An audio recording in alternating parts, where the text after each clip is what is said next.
Good day and welcome to Professional Skills 2, Lecture 5. And today we're going to be speaking all about your experiential learning. Please do feel free to comment on Cole Campus if you have any queries.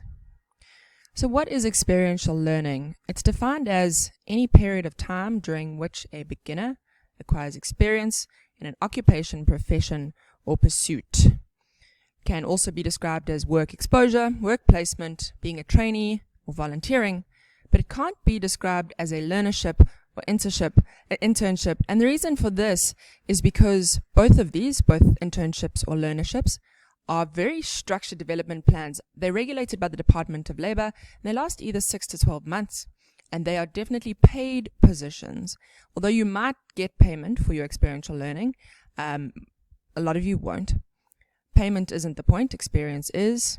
But these are a couple of the differences between an internship, a learnership, and an experiential learning process. So please be sure when you apply for your experiential learning from companies that you don't ask for an internship or learnership, because they're going to expect you to be there for 6 to 12 months, and they're going to expect to pay you, which might be great for next year.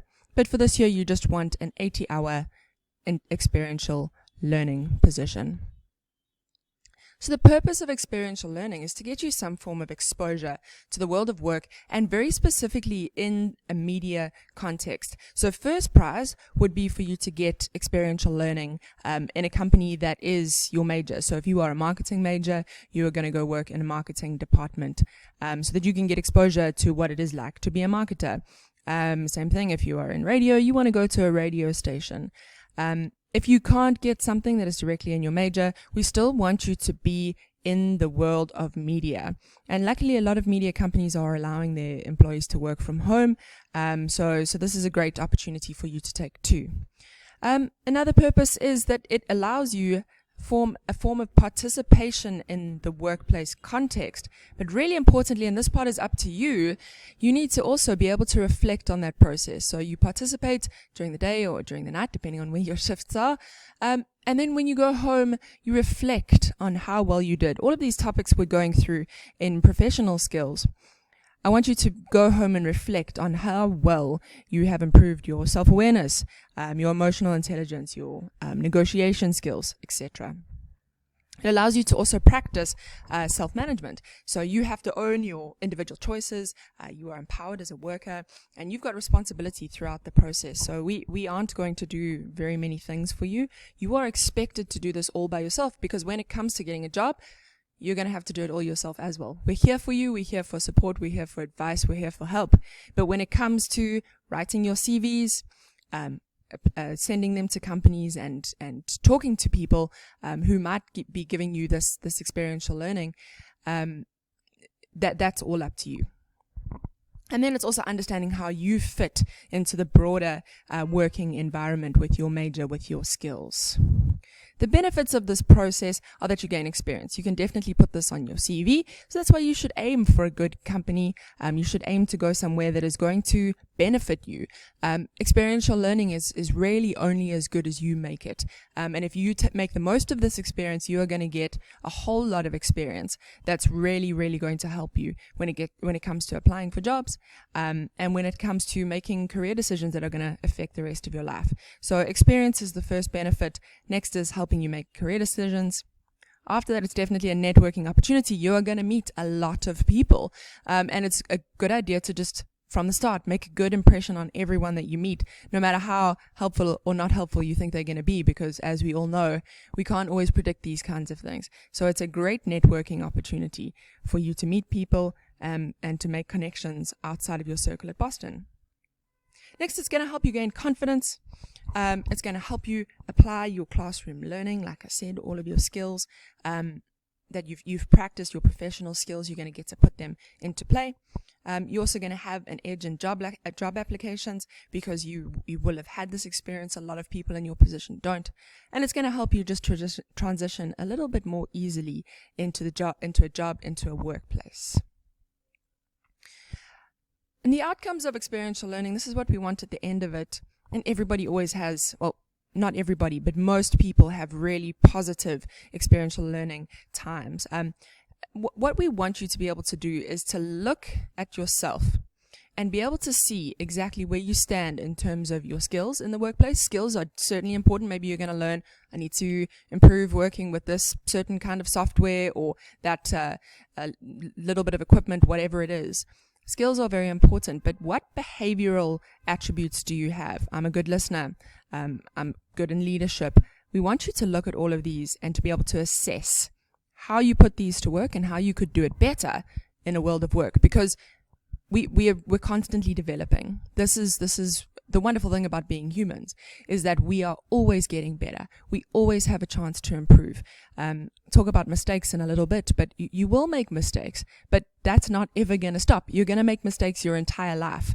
So just making mistakes, developing, reflecting on those, because if you make the same mistake over and over and over again, that's going to be a problem. So it's being able to reflect, to look back, and to look at how we can improve before we actually go to our jobs. That is one of the main outcomes that we hope that you will experience in this process. It's also going to provide greater opportunities for lifelong learning and employment. This might be a stepping stone to full-time employment, and it is your first step in your career path. Maybe a lot of you do have work experience already, but these kinds of positions, because they aren't paid, you are more likely to get acceptance into a firm that you might not have gotten a paid position at because you don't have the experience. So really try and stretch yourselves here. You should definitely be making an effort to look for companies that will hire you now.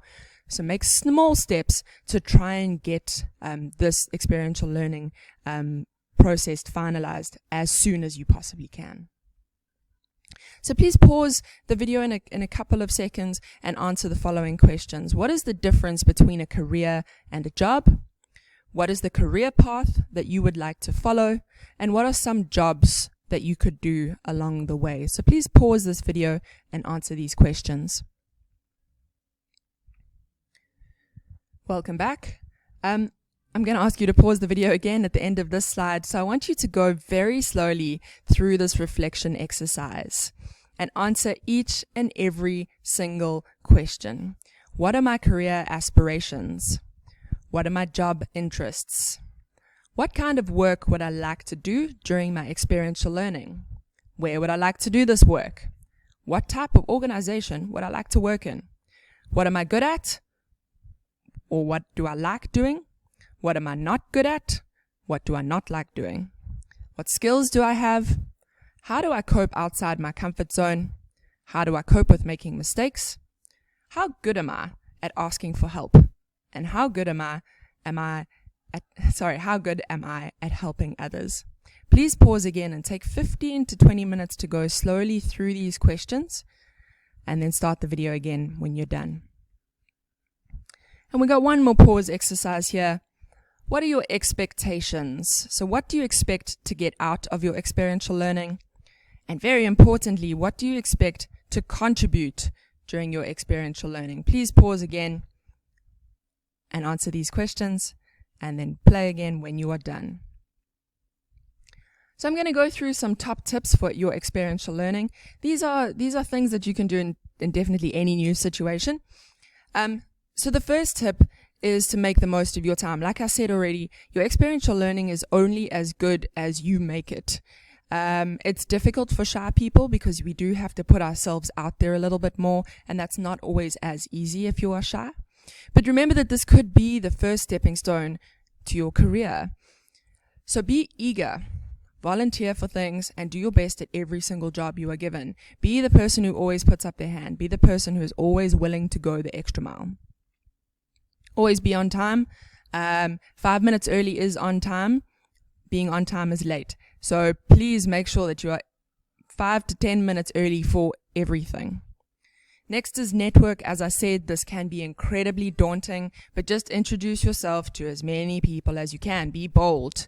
Try and just make yourself known around the office, because you'll never know whether somebody is going to remember you and call on you later after your experiential learning is completed.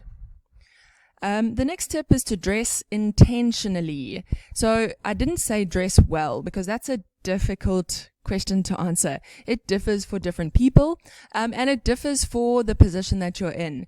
If your workplace is incredibly laid back, you don't have to go wearing the most smart clothes you own every single day. But if your workplace is incredibly corporate and button up, you want to make sure that you copy that style of dress. So you just have to ask yourself what it means to dress intentionally. Is ask yourself, what does my appearance say about me? And ask yourself that every single day.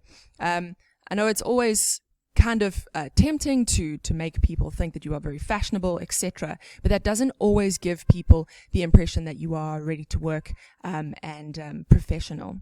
So the best thing to do is to look around you. So first of all, dress smarter on your first couple of days. And then once you have had some time to observe your workplace, start dressing how the other employees dress. And not necessarily your colleagues, but your bosses. Because if you mirror them, we speak about mirroring behavior and professional skills. If you mirror them, you will be more likely to get their respect. They will be more likely to communicate with you. The next thing is to have a contact person at the office that you can get in touch with if anything happens. Make sure you have their phone number. Don't use that phone number in inappropriate times, otherwise you will definitely irritate them. But if you're going to be late, or if you can't go into work for whatever reason, or if you've got a problem, make sure that you know who you can get in contact with in that instance. Always be positive and cheerful. Come to work with a smile on your face. Be helpful. I've said don't be a Sheldon, so don't be like Sheldon Cooper from Big Bang Theory. Like we've mentioned him in other classes, he's just not a nice guy to work with. You don't want to be a Sheldon. Make sure you understand the company's policy around behaviors. And in this era, that means researching their mask-wearing policy, but just wear your mask. Don't be that guy. Just wear your mask. Cover up your nose. Just do it. Cell phones are kind of a tricky topic. I know students in the past have gotten in trouble for being on their phones, but it's been for a valid reason. So something like taking notes or researching or something like that. Same thing with using any kind of company computers for, say you're researching something on social media. Your boss might come across and see that you are on social media and think that you are just relaxing when you're actually researching something for company time. So make sure that you understand, again, the company policies about all of these. But when it comes to your cell phones, it's a good idea to buy a small notebook so that you can have your notebook, have a pen, and be ready to jot things down. Ask questions if you don't understand. Yes, it can be very daunting, but it's better to know than to go in the wrong direction. A big thing is to get comfortable being uncomfortable, because we don't grow inside our comfort zones. Branch out and try and do things that you've never done before. Have new experiences. This is a learning experience. You will make mistakes, like I've said, and you will also learn from them. But a huge thing is recovering from your mistakes is part of being self-aware. If you beat yourself up and you can't move on, that's going to be a problem. The next tip is to be observant. Like I said, how do your colleagues dress? How do they behave?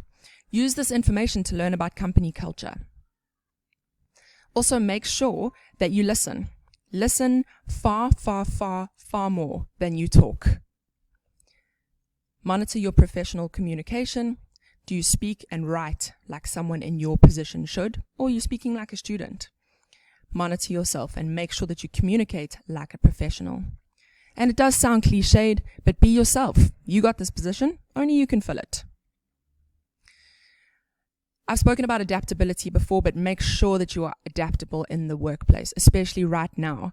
Everything about our working environment is new, so we're all figuring out ways to carry out our daily activities in brand new ways. Maybe you can be an innovative solution to a problem that this company is facing, and that legacy in the company will last far after you have finished your experiential learning. So think about how you can contribute. So your next steps are to work on your CV. We're going to be covering this in your next lecture. Research companies that you'd like to do your experiential learning at and find out who to contact at this company. Before you contact anyone, know what it is you're asking for. You're not asking for an internship. And we will be providing you with a letter that you can use when approaching organizations. In the next class, we're going to look at developing a professional CV. So maybe dust those off so that you can bring them to the next class. See you then.